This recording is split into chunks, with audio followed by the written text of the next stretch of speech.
Donc je me représente, donc Michael Tremel, je suis conseiller circuit court à la Chambre d'agriculture de Bretagne et je m'occupe notamment de la partie communication en formation et avec le réseau Bienvenue à la ferme Bretagne. Donc le thème donc du jour aujourd'hui, donc professionnaliser sa communication sur Internet. Euh, Ça vient de nombreuses questions qu'on voit avec des porteurs de projets ou des agriculteurs en circuit court et en diversification qui ont besoin de visibilité pour leur activité. Et on voit bien que c'est pas toujours simple, hein. C'est un métier en plus qui se rajoute à tous les métiers qu'un agriculteur doit déjà savoir faire.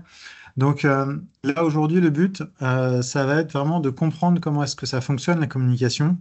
Quand je parle de communication, je parle de communication commerciale dans l'ensemble, hein. On ne va pas être sur la communication entre êtres humains ou sociale. Pour l'objectif de comprendre le fonctionnement pour gagner du temps et de l'argent en optimisant sa stratégie de communication. Donc, ce qui est important, c'est aussi de remettre un petit peu les choses en ordre. Ce qu'on se rend compte, c'est que souvent, les porteurs de projets, les agriculteurs installés et en général beaucoup d'entreprises voient la communication comme la dernière chose à faire. C'est-à-dire que on réfléchit notre produit, on va produire, on va cultiver, on va élever, on va transformer et on va se mettre à communiquer quand ce sera le moment de commercialiser. Et souvent, c'est déjà un peu tard, on n'a pas anticipé cette phase-là.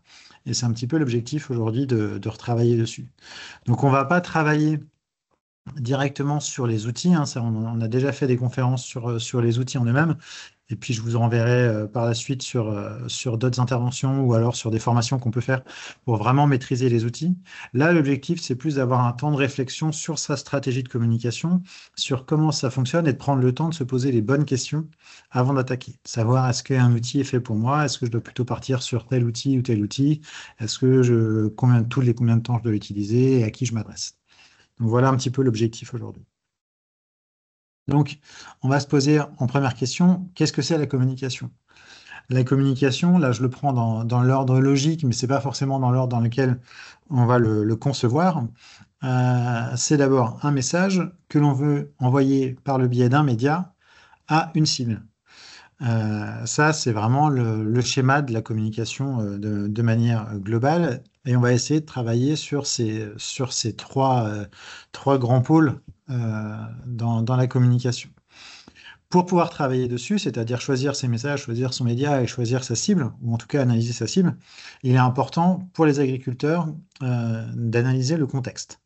Et leur contexte, évidemment, il se centre sur eux, sur leur exploitation, c'est-à-dire qui ils sont, qu'est-ce qu'ils font, quelles sont aussi leurs valeurs, qui vont être très importantes derrière pour pouvoir mettre en place une stratégie de communication qui corresponde aux valeurs de l'entreprise, quels sont mes produits, qui sont mes clients et qui sont mes concurrents. Avec ça, on a à peu près l'ensemble du contexte. On pourrait rajouter aussi le contexte réglementaire et économique plus global, mais on va se concentrer sur le contexte de l'entreprise aujourd'hui. Donc, souvent, c'est des questions qu'on pense connaître d'office, mais non sur lesquelles on ne prend pas le temps de réfléchir. Et pourtant, c'est intéressant de se dire, voilà, qui je suis vraiment et qui sont mes clients, quels sont mes produits, en quoi mes produits correspondent à mes clients et en quoi je vais pouvoir aussi me différencier de mes concurrents. Donc ça, c'est l'ensemble des questions qu'on va pouvoir se poser sur ce contexte-là. Je vais aller assez vite sur la présentation parce que j'ai pas mal de choses à expliquer et à montrer et pour qu'on ait un petit peu de temps d'échange par la suite. Donc, dans les questions à se poser, qui je suis, moi, qu'est-ce qui fait vraiment ma spécificité? Qu'est-ce que je veux dire et à qui je veux le dire? Et on revient un petit peu au schéma qu'on a vu tout à l'heure sur un message, un média et une cible. Euh, sur qui je suis, qu'est-ce que j'ai à vendre, qu'est-ce que je veux développer comme service ou alors comme type de vente, qu'est-ce qui fait ma force, qu'est-ce qui me différencie de mes concurrents. Donc on va retrouver un petit peu ces deux notions-là. Et avec ça, on va savoir un petit peu les spécificités de l'entreprise en elle-même. Mais souvent, en rendez-vous, quand en accompagnement, on travaille sur ces pistes-là. C'est vrai que souvent, les gens n'ont pas pris le temps de se poser des questions parce que le temps est une denrée rare, évidemment, et que c'est pas la priorité. Et surtout, ça paraît un petit peu induit pour beaucoup de gens, alors que c'est quand même important de vraiment prendre le temps, des fois même de le mettre sur papier et de se dire, voilà, qu'est-ce que je veux développer, vers où je veux aller. Et surtout, mes concurrents, sur quelle gamme ils sont situés, sur quel type de produit, sur quel type de service, et comment est-ce que moi, j'ai une gamme qui peut être complémentaire de ces concurrents-là, et surtout qui va répondre aux attentes de ma clientèle. Et c'est ce qu'on va voir par la suite. Donc, qu'est-ce que je veux dire? C'est aussi quel message je veux envoyer et quand est-ce que je veux le communiquer. Parce qu'on va voir qu'effectivement, il y a des messages qui vont avoir une temporalité qui peut être très différente en fonction de ce qu'on veut dire et à qui on veut le dire. Et à qui veut le dire, c'est donc qui sont mes clients. Qu'est-ce qu'ils attendent? Où est-ce qu'ils se situent? Comment est-ce que je peux les toucher? Et qui sont mes prospects? Ensuite, il faut être bien conscient que dans tout ça, on a plusieurs cibles commerciales et surtout plusieurs cibles de communication qui ne sont pas toujours les mêmes. Et pour chaque cible, on peut avoir plusieurs messages et donc plusieurs médias. Et on peut également avoir un message qui peut avoir plusieurs médias. Donc ça, c'est important de bien le réfléchir en amont. Donc je vous ai refait un petit schéma pour qu'on le comprenne bien. Si par exemple, je travaille sur la cible des particuliers, mais je peux avoir aussi une cible de professionnels, et dans la cible des particuliers, je peux aussi avoir différentes cibles. En fonction de mes modes de vente, par exemple, je pourrais avoir une cible qui achète en ligne et une cible qui achète en magasin. Ce sera deux cibles différentes en termes de communication. On va pouvoir leur envoyer plusieurs messages. Je peux avoir des messages, comme je vous l'ai mis là, par exemple, d'actualité, d'ouverture du magasin, mais aussi un autre message de promotion. Et je ne vais peut-être pas le renvoyer par les mêmes médias en fonction de la temporalité et du message que je vais envoyer. Donc ça, c'est important de se dire que une seule communication ne peut pas être valable pour l'ensemble de ma clientèle et donc ne peut pas être adaptée à tous mes messages et à tous mes médias. Donc on va essayer aussi derrière de faire un mix entre tout ça. Et comme je le disais au début, on peut multiplier le nombre de cibles. Par exemple, on l'a dit, particulier, professionnel, ça peut être des institutions. Si vous faites des services, ça peut être encore des distributeurs, des clients, des prescripteurs. Il y a plusieurs cibles sur lesquelles on peut vouloir communiquer. Donc, ensuite, une fois qu'on a un petit peu réfléchi à ça, c'est important, selon moi, de se donner des objectifs. C'est-à-dire que sans objectif défini, on va pas avoir une stratégie claire et donc on ne saura pas évaluer un peu les bénéfices de notre communication et surtout l'impact de notre communication.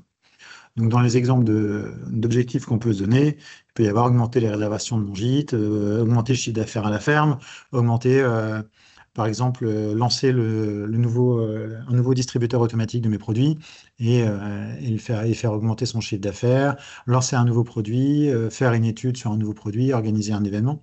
Il peut y avoir plein de différents objectifs. Et pour chaque objectif, on peut avoir une cible ou alors différentes cibles. En fonction de cette cible, il va falloir être en adéquation avec ces objectifs et donc bien définir la cible pour chaque objectif, repérer les spécificités de sa cible en termes d'habitude de consommation, d'habitude de communication. Par exemple, est-ce que si je cible une clientèle d'ouvriers ou par exemple d'employés de bureau, à quelle heure est-ce qu'il vaut mieux que je communique pour qu'ils soient disponibles? Ça peut être différent en fonction de si je cible plutôt les hommes, les femmes, l'ensemble. Donc, on va essayer aussi de s'adapter à ça. L'âge, ça peut être aussi, par exemple, sur quel média est-ce que je vais pouvoir les toucher. À mon avis, on ne touche pas un jeune de 18 ans avec un retraité sur les mêmes canaux de communication. Ensuite, c'est aussi de se dire quels sont encore l'avantage concurrentiel de mon produit. Donc là, on est un peu dans des notions marketing, mais en quoi mon produit répond à ces attentes, à cette cible spécifique. Et donc, du coup, qu'est-ce qui peut déclencher l'achat chez cette cible et qu'est-ce que je vais activer comme levier de communication pour pouvoir lui faire comprendre que mon produit est adapté à ses attentes. Donc ça, c'est vraiment un gros travail qu'il y a à faire sur l'ensemble. Souvent, quand on prend le temps de se poser des questions, globalement, je pense que vous avez les réponses, mais vous n'êtes pas forcément posé les questions. Donc, c'est quand même intéressant d'avoir un échange avec quelqu'un, ou en tout cas de le mettre sur papier, pour se dire, et après, on peut rentrer sur des schémas de communication, par exemple, comme les personas qui sont des images mentales ou des dessins de mes différentes cibles. et de se créer en fait des personnages un peu fictifs pour chaque cible, c'est-à-dire avoir, si j'ai une clientèle de gens plutôt âgés, avoir un personnage fictif à qui je vais pouvoir m'adresser dans cette clientèle-là. Et si j'ai par exemple une clientèle de jeunes parents, avoir un autre personnage fictif dans ma tête ou dans mon bureau ou affiché sur les murs du bureau pour se dire, voilà, quand je parle à cette personne-là, je vais plutôt utiliser ces canaux de communication-là et je vais lui envoyer tel message qui seront différents en fonction de ce que je veux faire et à qui je m'adresse. Donc c'est vraiment un vrai travail à mettre en place, mais qui est primordial pour ensuite pouvoir choisir ses outils. On a quand même régulièrement, on est régulièrement confronté à des gens qui vont sur des outils sans franchement savoir vers qui ils vont aller s'adresser, et donc ils prennent le premier outil, mais qui n'est pas forcément le plus adapté. Et c'est un peu tout le travail qu'on va faire aujourd'hui, c'est de se dire, est-ce que certains outils sont bien adaptés à ma clientèle et à mes produits? Ou alors, est-ce qu'il y en a d'autres sur lesquels il ne faut pas que j'aille parce que ça ne me correspond pas et parce que ma clientèle n'est pas là? Donc voilà un peu comment on peut y arriver en travaillant cible et objectif. Ensuite, évidemment, on va travailler ses messages. Donc son message, on peut le travailler sur plusieurs formes, hein. Il y a le contenu, qu'est-ce que je vais dire exactement? La forme de mon message, c'est-à-dire est-ce que ça va être plutôt du texte, est-ce que c'est plutôt de la photo, est-ce que c'est plutôt de la vidéo, et en fonction de ça, ben, ça va être différentes expressions, différentes modalités de mise en place. Est-ce que je sais faire des photos, est-ce que je sais faire du montage vidéo, est-ce que j'ai des aptitudes pour écrire des textes? C'est très différent, et pareil, un texte ne va pas être le même sur un site internet que sur les réseaux sociaux, et même sur les différents réseaux sociaux, on va écrire différemment. On va revenir un petit peu aussi après derrière sur des questions de marketing direct, un petit peu sur du SMS ou de l'email. On ne va pas s'adresser pareil à des personnes sur un format très court comme les SMS, comme sur un email. Et encore une fois, là, le ton peut changer et le style peut changer aussi. Est-ce qu'on va travailler plutôt sur un style décalé, sur un style sérieux, sur un style promotionnel, sur un style informatif? Il y a plein de styles qu'on peut utiliser, mais ça, il va falloir s'adapter par rapport à la cible et par rapport aux médias. Et c'est vrai qu'on a souvent tendance, et même nous encore dans notre façon de faire, dans nos différents travaux, des fois, une fois qu'on a un contenu, qu'on a un message, ben, on va le diffuser sur tous les réseaux, sur tous les outils qu'on peut avoir. Or, c'est pas toujours adapté et des fois, c'est même contre-productif. Et encore une fois, ça, c'est quelque chose sur lequel j'insiste beaucoup. Il faut vraiment que vos messages, vos outils de communication vous ressemblent et soient en adéquation avec ce qu'on voyait tout à l'heure, c'est-à-dire vos valeurs, qui vous êtes et ce que vous avez envie de faire. Moi, je le dis toujours, on reviendra sur les réseaux sociaux, mais si vous n'avez pas envie d'être sur un réseau social spécifique, parce qu'il ne vous correspond pas, ou même sur les réseaux sociaux tout court, c'est pas une fatalité. Si ça ne vous plaît pas, si ça ne vous attire pas, et si vous êtes plutôt contre ce principe-là, il vaut mieux pas le faire que de le faire de manière forcée. Donc voilà un peu comment aussi on peut réfléchir ces messages en tant que tels. Ensuite, une autre chose que je vois souvent qui est pas forcément faite, c'est la planification. Ça revient un petit peu à ce qu'on est en train de se dire là depuis le début, hein, c'est de se dire vraiment prendre le temps de réfléchir à une stratégie, mais aussi prendre le temps de planifier pour gagner du temps par la suite. C'est-à-dire que si on fait tout le temps sa communication en direct, voilà, ça y est, j'ai ma porte ouverte dans 15 jours, vite, vite, vite, il faut que je le fasse et je suis déjà en retard. Alors que normalement, il aurait fallu planifier ces choses-là pour anticiper certaines problématiques et pour gagner du temps. Typiquement, par exemple, si lorsque vous faites une offre promotionnelle ou une porte ouverte et que vous avez envie d'imprimer des flyers, si vous y prenez plus tôt, vous payerez moins cher vos flyers que si vous y prenez la veille pour le lendemain et qu'il vous les faut vraiment en urgence. Donc c'est aussi une façon de gagner du temps. Et je l'ai dit souvent, en général, on n'a pas de temps, on n'a pas le temps de perdre du temps. Donc il faut vraiment travailler sur cette planification et sur cette stratégie globale pour ensuite en gagner. Ça peut paraître du temps perdu, c'est pour ça que quand on le fait en formation ou en prestation, on prend vraiment un temps précis, mais c'est vraiment dans la suite d'avoir les outils et de n'avoir plus qu'à décliner une stratégie. Et il faut aussi être capable d'adapter votre communication à la charge de travail que vous avez et à votre envie de communiquer. C'est ce que je vous disais tout à l'heure, mais en fonction du temps que vous avez, il faut être aussi conscient que vous n'aurez pas sûrement le moyen d'être partout. Je prends notamment l'exemple d'un site internet. Un site internet, avoir un site internet efficace et actif et vivant, ça prend du temps. Est-ce que vous avez ce temps-là? Je suis pas sûr. Est-ce que vous avez plus de temps, de facilité de mettre une photo sur les réseaux sociaux ou d'envoyer un email à vos clients? C'est peut-être possible et c'est peut-être plus facile pour vous. Donc, c'est aussi à adapter en fonction de la charge de travail que vous avez. Ensuite, vient une question qui est un peu toujours qu'on me pose très souvent, c'est comment est-ce que je choisis mes outils, mes médias? Il y a énormément d'outils maintenant sur le marché. Et les questions qu'il faut se poser, c'est est-ce que l'outil que vous étudiez, que vous avez envie d'utiliser, touche vos clients? C'est-à-dire, est-ce que vos clients sont sur cet outil-là? Encore une fois, si vous communiquez sur TikTok, je ne suis pas sûr que vous allez toucher de jeunes retraités. Très peu. Donc, est-ce que TikTok est le bon réseau pour vous? Est-ce que vous mieux aller sur Facebook? C'est des questions à se poser. Mais où sont vos clients? C'est important. D'où l'importance de connaître aussi ces différentes catégories de clients. Ensuite, est-ce que ce média ou cet outil-là répond à vos objectifs? C'est-à-dire, est-ce qu'il répond sur vos objectifs en termes de coût, en termes de valeur et aussi en termes de charge de travail? Donc ça, c'est vraiment les questions à se poser pour tous les outils et c'est comme ça qu'on va pouvoir en éliminer certains ou en favoriser d'autres. Donc je vais assez vite, hein, mais on aura le temps d'en échanger par la suite. Donc après, ensuite, c'est la question qu'on nous pose régulièrement, c'est par où est-ce qu'il faut commencer? C'est-à-dire que si vous n'avez absolument aucun outil de communication, par où est-ce que vous commencez pour être présent, notamment sur Internet? Donc là, encore une fois, je vais vous présenter des choses, on va échanger sur certains outils. L'objectif, il n'est pas obligé aujourd'hui de travailler sur leur fonctionnement, sur leur mise en place. Ça, c'est quelque chose qu'on fera plutôt en formation ou sur d'autres interventions ou en prestation, ou en conseil, mais là, c'est vraiment d'avoir un ensemble global. Donc, la base pour commencer, effectivement, c'est d'être présent déjà sur Google, et pour ça, c'est la fiche Google My Business qui est la première chose qui vous permet d'exister sur Internet. Ça vous permet aussi de maîtriser un peu vos informations, maîtriser vos heures d'ouverture, vos numéros de téléphone, vos contacts, etc. Donc c'est important de maîtriser les informations que vous pouvez donner, de gérer vos avis. Et le gros avantage, c'est que c'est une solution qui est simple, gratuite et rapide à mettre en place. Donc, je reviendrai rapidement par la suite dans les questions-réponses, si vous voulez, sur la Google Adresse. Mais c'est vraiment ce qui permet d'exister sous une première forme très simple sur Internet de manière générale. Ensuite, on travaille beaucoup et maintenant, c'est des outils qui sont très utilisés, ce sont les réseaux sociaux. Donc, les réseaux sociaux, ils sont nombreux. En règle générale, ils sont plutôt simples à mettre en place.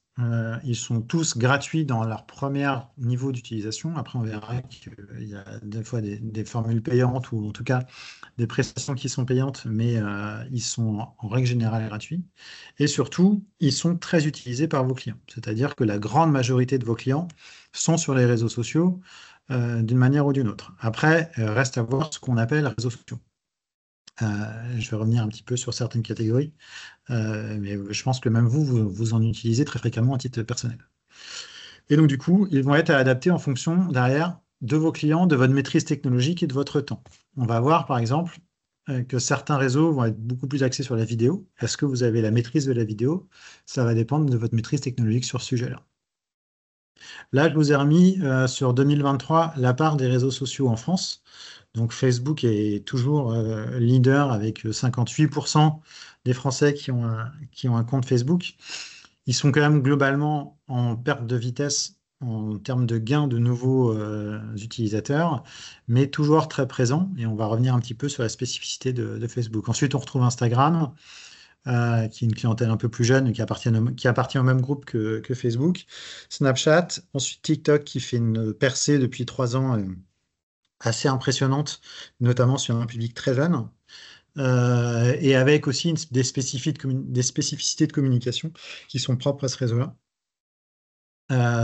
On retrouve Twitter, X, qui continue de baisser un petit peu depuis le rachat d'Elon Musk, même s'il n'y a pas de concurrent direct de Twitter qui a réussi à prendre la même part de marché sur ce type de réseaux sociaux de microblogging. On verra un petit peu si le concurrent que Facebook a lancé cette année avec Instagram, arrive à reprendre des parts de marché, mais pour l'instant, c'est loin d'être évident.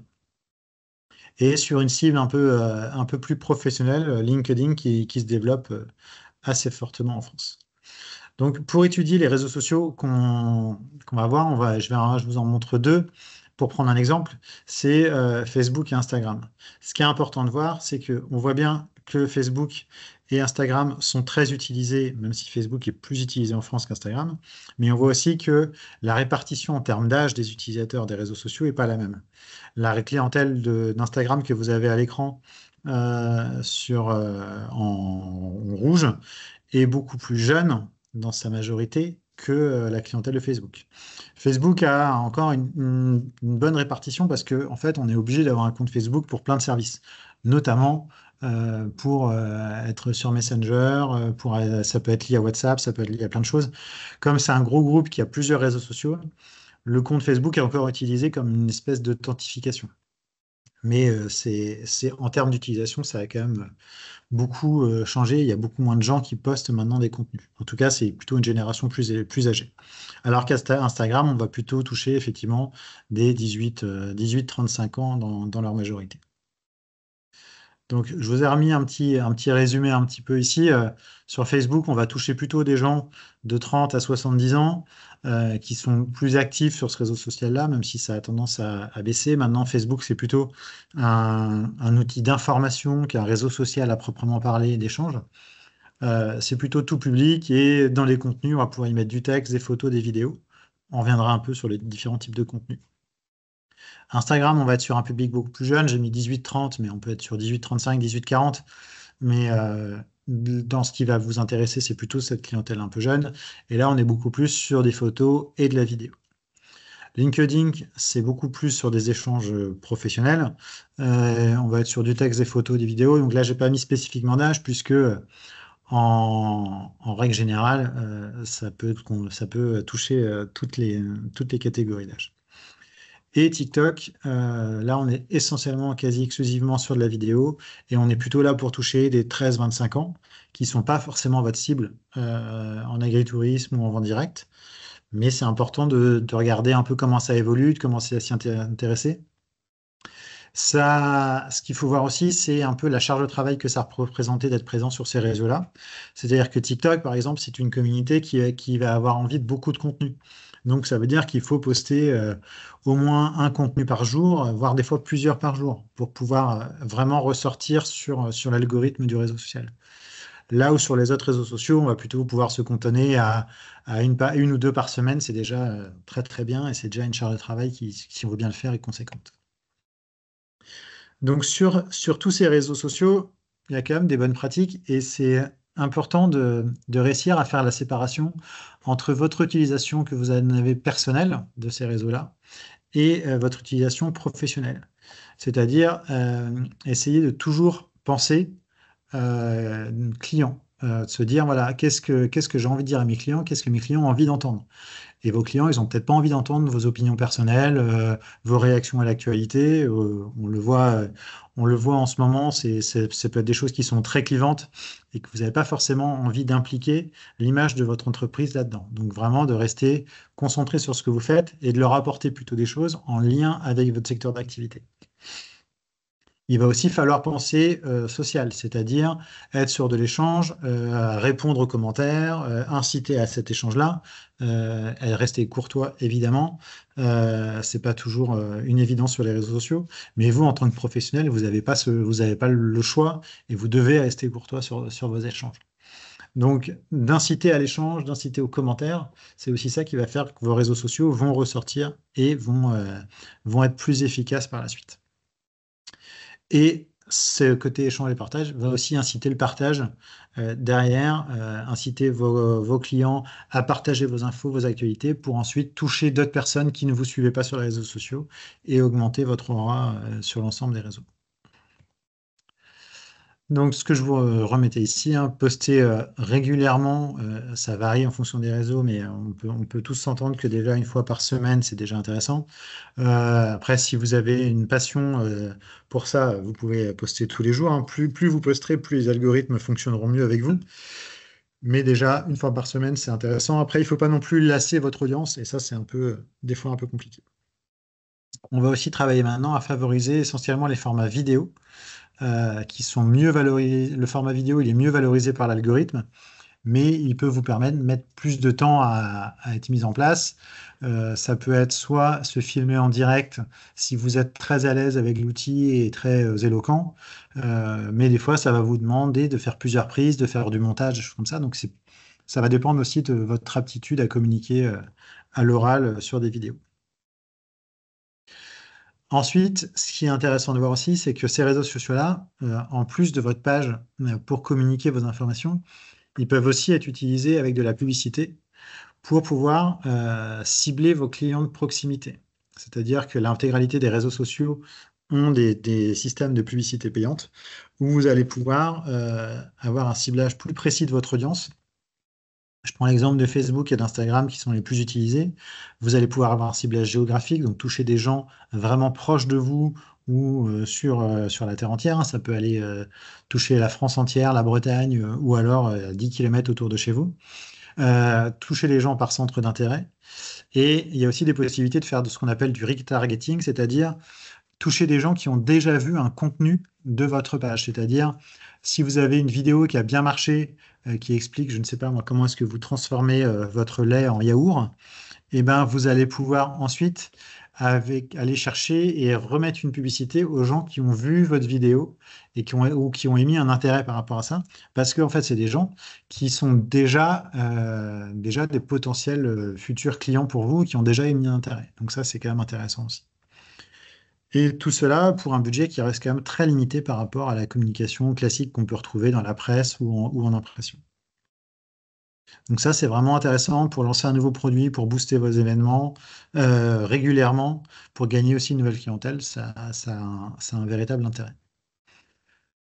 Ensuite, je continue parce qu'il va me rester 5-10 minutes grand max. Le site internet, c'est un super outil parce que ça va être vraiment votre principale source d'information sur votre entreprise, hein. Il peut s'adapter facilement à votre activité, c'est-à-dire que ça peut être simplement un site vitrine ou un site marchand. Ça, c'est à vous de choisir en fonction, pareil, du budget que vous pouvez y mettre, du temps et de votre façon de commercialiser vos produits ou vos services. C'est pas obligé de vendre sur Internet, même si maintenant, effectivement, ça peut être quelque chose que votre cible recherche. Et on en revient là à l'intérêt de connaître votre cible et sa façon de consommer. C'est sûr que si vous cherchez à toucher des jeunes parents qui travaillent tous les deux, ils n'ont peut-être pas le temps d'aller faire l'ensemble des magasins en circuit court pour aller chercher leurs produits. Et peut-être que une commande en ligne et un retrait de commande va les arranger parce qu'ils vont commander tard le soir.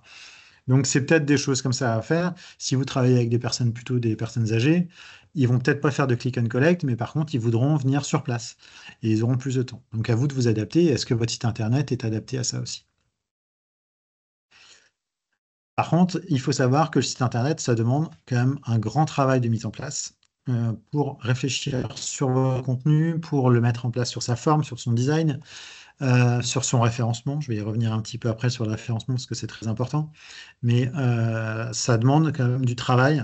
Et que ce soit vous qui le fassiez ou que ce soit délégué à un professionnel, dans tous les cas, ça vous demandera du travail. Puisque vous ne pouvez pas compter à ce que quelqu'un fasse le contenu pour vous et à votre place. Donc, il faudra réfléchir avec lui. Quand je parle de référencement, c'est la façon dont on ressort sur les moteurs de recherche, donc c'est-à-dire la façon dont on va trouver votre site internet. Je vous mets un petit peu ce schéma-là parce qu'il est assez parlant. Là, vous avez la part de marché des moteurs de recherche en France. Donc, à l'heure actuelle, Google, c'est plus de 90% du trafic sur Internet. Donc, personne ne va sur les sites Internet en tapant directement l'adresse, hein, en tout cas, très très peu de personnes. Donc, la plupart des gens, que ce soit sur leur téléphone ou sur leur ordinateur, passent par un moteur de recherche. Donc, vous avez besoin d'être présent sur les moteurs de recherche et surtout d'être présent sur Google. Donc ça, la Google adresse qu'on a vue tout à l'heure est une première réponse. Mais sur le site Internet, il y a aussi tout un travail de référencement. Soit on peut payer pour être bien référencé, pour apparaître en première page, la première page, c'est vraiment l'objectif principal en fonction des mots-clés que vous allez rechercher. Et ça, on en revient toujours au même, c'est-à-dire quels sont les mots que vos clients utilisent pour trouver votre produit ou votre service ou trouver vos concurrents et donc être positionné sur les mêmes mots-clés. Ça, vous pouvez payer si un concurrent est meilleur que vous et essayer d'y aller, mais après, c'est un budget. Ou alors, vous pouvez être très bien référencé gratuitement en respectant les règles du référencement naturel. Je ne vais pas m'éterniser sur le référencement naturel, ça pourrait être un sujet à part entière de plusieurs jours. Euh, mais ce qui est important de voir, c'est de toujours penser visiteur. Tout à l'heure, je disais penser client et penser social sur les réseaux sociaux, bah, c'est pareil sur le site Internet. L'objectif, c'est quand je conçois mon site Internet et quand je veux le référencer, c'est qu'est-ce qu'attend de mon client et qu'est-ce qu'il veut comme réponse. Et à partir de ça, je vais pouvoir créer du contenu. Mais ça ne sert à rien de ne mettre que ce que moi j'ai envie si ça ne correspond pas à ce que mes clients recherchent. Ça peut être contre-intuitif, mais il faut surtout, quand on fait du contenu et quand on fait du référencement, ne pas trop penser référencement, c'est-à-dire ne pas mettre trop de mots-clés de manière évidente et de manière répétée. Parce que dans ce cas-là, c'est plus lisible et la personne il va arriver sur votre site internet, va se dire c'est quoi ce truc et il va s'en aller.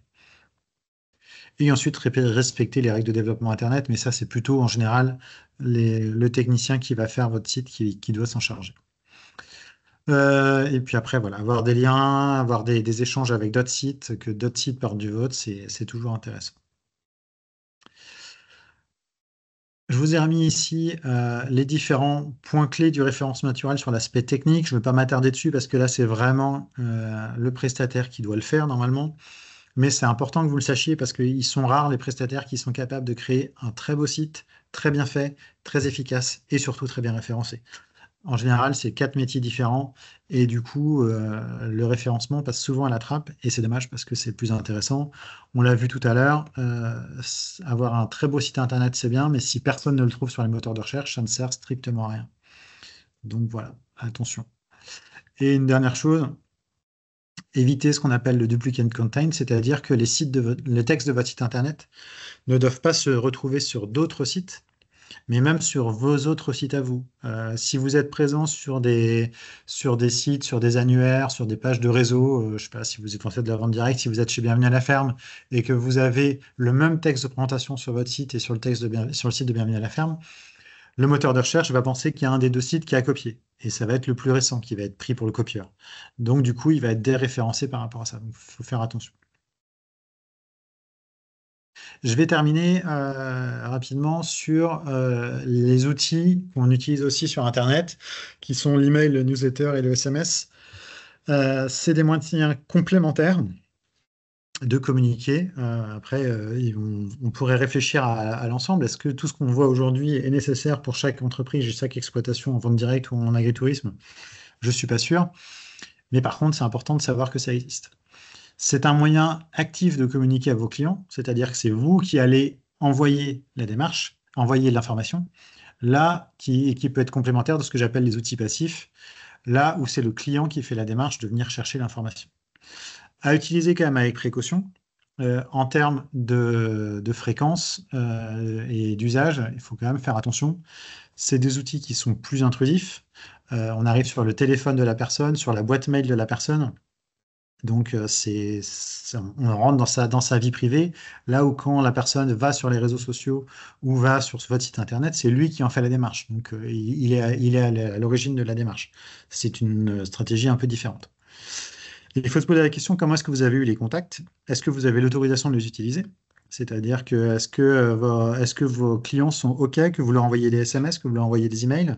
Est-ce que vous êtes en règle avec le RGPD, donc le règlement général de la protection des données européen? Ça, c'est des questions à se poser avant d'utiliser ces moyens-là. Parce que il peut y avoir des contrôles, il peut y avoir des dénonciations, les gens peuvent demander à se désabonner, et ça, il faut que vous soyez capable et en capacité de le gérer. Euh, Les SMS, un petit conseil rapide à utiliser plutôt en rappel, c'est-à-dire est-ce que, attention, pour les colis de viande, la date limite, ce sera vendredi, après il sera trop tard, ou alors on vous rappelle que ce week-end, on a notre porte ouverte. Voilà, ça peut bien fonctionner en rappel. En prospection pure, c'est plus compliqué à utiliser.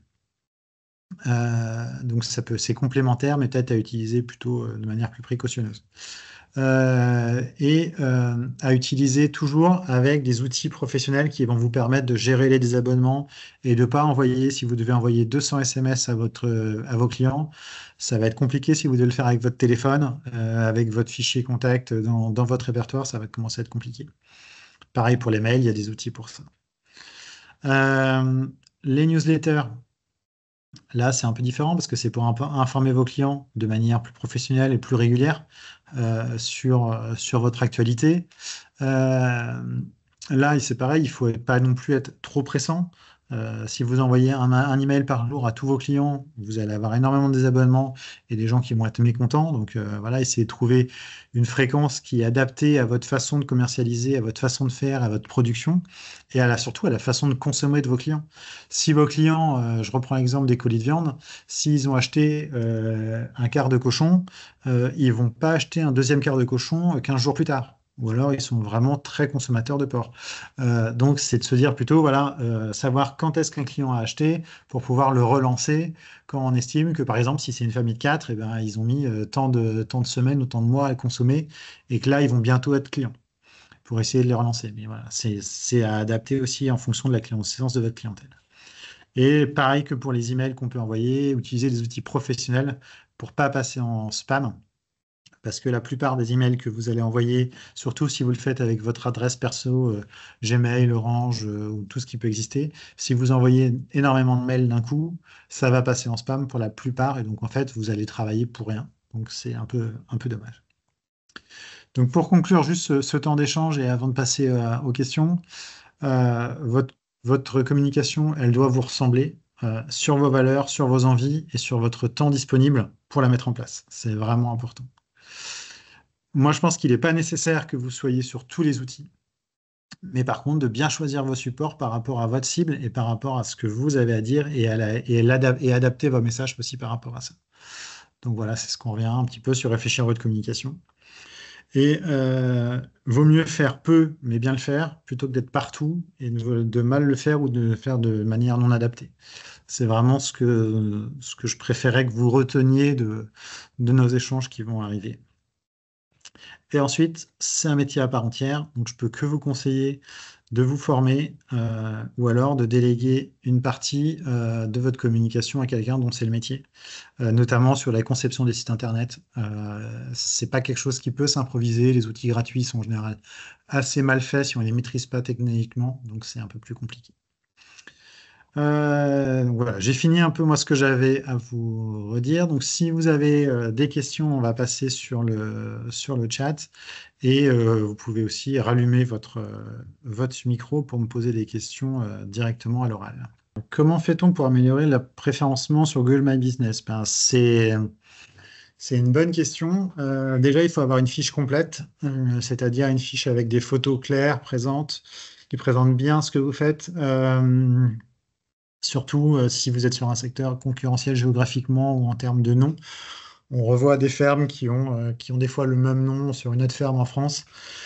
Et donc, du coup, quand on fait une recherche sur Internet, c'est plus compliqué d'avoir toutes les coordonnées et surtout d'avoir la catégorie qui est bien prise en compte. C'est-à-dire que il faut que si vous êtes par exemple un gîte ou une ferme pédagogique, que les catégories soient bien mises et que vous ne soyez pas juste mis en ferme, par exemple, parce que en termes de recherche et d'efficacité de recherche sur les moteurs de recherche ou sur les GPS, ça va être moins efficace. Alors après, si quand on se recherche et qu'on ne se trouve pas, effectivement, c'est que dans ce cas-là, c'est la catégorie qui est pas bonne. Donc, il faut savoir que la Google Adresse, c'est ce qui alimente aussi Google Maps et la plupart des GPS sur téléphone. Donc là, c'est vraiment une question de catégorie sur laquelle il faut retravailler. Question, est-ce qu'il faut tout miser sur la com Internet ou la com classique a encore sa place? Donc tout ce qui est papier, affiche, flyer. Bah, encore une fois, ça dépend. Ça dépend de ce que vous vendez, ça dépend à qui vous le vendez. Ça dépend de l'âge de votre clientèle, de sa façon de consommer et puis de la spécificité de votre produit. Si quelqu'un qui vend par exemple de la cosmétique, je prends l'exemple d'un savon au lait de jument sur des produits assez légers qui peuvent s'envoyer, la communication en ligne peut être intéressante pour faire de la vente en ligne et pour pouvoir expédier ces produits. Et peut-être que une clientèle très locale est plus compliquée à toucher. Donc ça va vraiment dépendre de ce qu'on a envie de faire. Mais oui, sur certaines formules de communication, on peut encore continuer de faire des affiches et des flyers. Après, les affiches, maintenant, ça devient compliqué de trouver des endroits pour les mettre. Pareil pour les flyers. Après, on peut mettre l'aspect environnemental, mais je suis pas sûr que le digital soit mieux au niveau environnemental que le papier. Donc ça dépend vraiment de votre stratégie et de votre clientèle. C'est vraiment là-dessus que j'insiste. J'ai essayé de m'enregistrer sur Google Business, mais impossible de noter la catégorie. Alors la catégorie, surtout, il faut bien utiliser les catégories qui sont proposées par Google, parce que vous pouvez mettre votre propre catégorie, mais par définition, votre propre catégorie, elle n'est pas beaucoup recherchée. Donc il faut vraiment utiliser la catégorie que Google propose, avec l'inconvénient que ça vous aura pas échappé que Google n'est pas une petite boîte bretonne et que du coup, ils ont des catégories qui sont quand même très américaines. Donc, des fois, ça correspond pas, même si c'est de mieux en mieux. Voilà. Mais dans le doute, bah, vous mettez ferme. Après, si vous faites de l'hébergement, vous pouvez mettre hôtel, vous pouvez mettre chambre d'hôte, vous pouvez mettre gîte. Il faut quelque chose qui corresponde le plus proche possible à votre activité. Alors, c'est pas des pour les envois groupés de SMS ou d'email, c'est pas des logiciels en général, c'est des sites internet. Je vais vous en montrer un. Hop.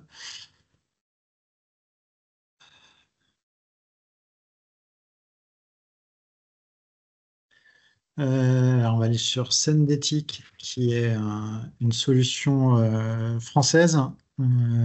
C'est important, pas juste par patriotisme économique. C'est important d'utiliser aussi des services Internet qui sont hébergés en France pour le respect des réglementations, pour l'hébergement du site Internet. Ça favorise aussi le référencement. Mais sur ces questions, par exemple, la Sendetix, qui est une boîte française, bah, vous savez que quand vous le faites, ça respecte la RGPD. Vous pouvez gérer les désabonnements, tout directement. C'est beaucoup plus simple. Alors après, ils affichent des tarifs qui peuvent être négociés ou qui vous pouvez trouver des partenariats qui font que vous avez un tarif plus intéressant.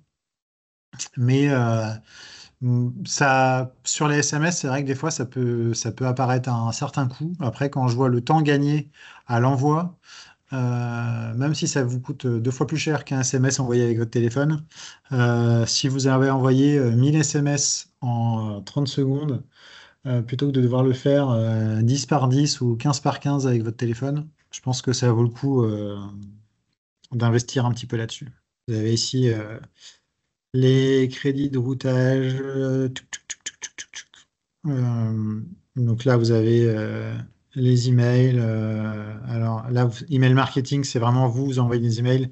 Les emails les SMTP transactionnels, c'est plutôt pour les sites internet, pour la communication des sites internet, des envois de commandes, des choses comme ça. Euh, et ici, vous avez, alors, les tarifs qu'ils affichent sont vraiment négociables, hein. Vous avez des moyens d'avoir beaucoup moins cher dessus. Là, c'est les tarifs publics qui s'affichent. Après, il y a d'autres outils, hein, d'autres concurrents qui font très bien le travail aussi. Comment inciter les clients à noter ou à mettre un avis sur Google? Eh ben, ça, c'est toujours une vraie question. Donc déjà, c'est bien de vouloir inciter les gens à mettre des avis parce que souvent les gens ont peur d'avoir des avis, mais de toute façon, des avis, vous en aurez. Donc puisque vous allez en avoir, autant essayer d'en attraper des positifs avec des gens que vous savez satisfaits ou convaincus, plutôt que d'attendre que ce soit les aigris et les grincheux qui viennent vous en mettre. Donc bah, il faut communiquer sur le fait que vous êtes présent sur Internet. Et ça se fait aussi sur le lieu de vente, sur le lieu d'accueil. Vous pouvez avoir près de votre guichet de vente un QR code qui renvoie vers votre page Google pour laisser un avis. Maintenant, il y a même des entreprises qui se sont lancées dans des solutions comme ça, tout en un, où c'est entièrement intégré. Mais en tout cas, ouais, mettre des affiches, en parler, renvoyer un mail de satisfaction après les commandes, tout ça fonctionne. Euh, Après, essayez. Les avis attirent les avis, donc plus vous allez en avoir, bah, plus ça va attirer d'autres gens à en laisser. Donc essayez aussi de voir avec des clients avec qui vous êtes proche. Et quand je dis ça, c'est n'allez pas dire à votre belle-sœur et à votre beau-frère d'aller mettre un avis qui sera faux.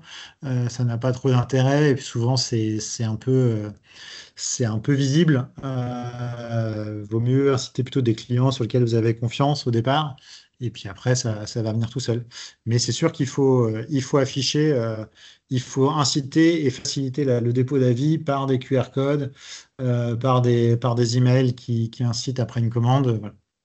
Il n'y a pas beaucoup d'autres solutions. Coupanda, c'est vraiment un outil de vente.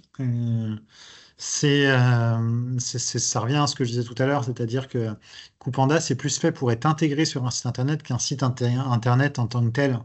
Enfin, selon moi, tel que je le vois. Donc, non, je pense ils font pas le travail de référencement, c'est pas leur métier, et ils font déjà pas mal de choses sur la vente. Donc, non, non, il faut plutôt l'intégrer sur votre site internet. Pour ça, c'est assez facile et Coupanda est très bien fait pour ça. On peut l'intégrer sur ses réseaux sociaux. Mais Coupanda, c'est vraiment fait pour gérer les bons de livraison, la prise de commande, les stocks. Mais non, ils ne feront pas de référencement. Les prochaines formations de communication, elles auront lieu en novembre.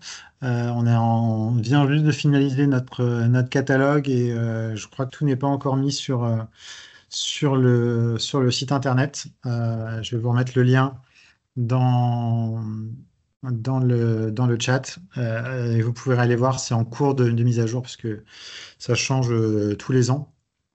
Donc n'hésitez pas à aller faire un tour et effectivement derrière, on fait justement des formations sur lesquelles on reprend l'ensemble de ces stratégies-là ou alors sur lesquelles on va travailler plutôt sur la mise en place d'un outil précis. Donc voilà, là on lance une nouvelle formation en novembre sur justement sur l'ensemble des outils digitaux qui prend de la mise en place des réseaux sociaux et comment est-ce qu'on gère ces réseaux sociaux jusqu'à le cahier des charges d'un site internet et les emailing et les SMS sur 2 jours.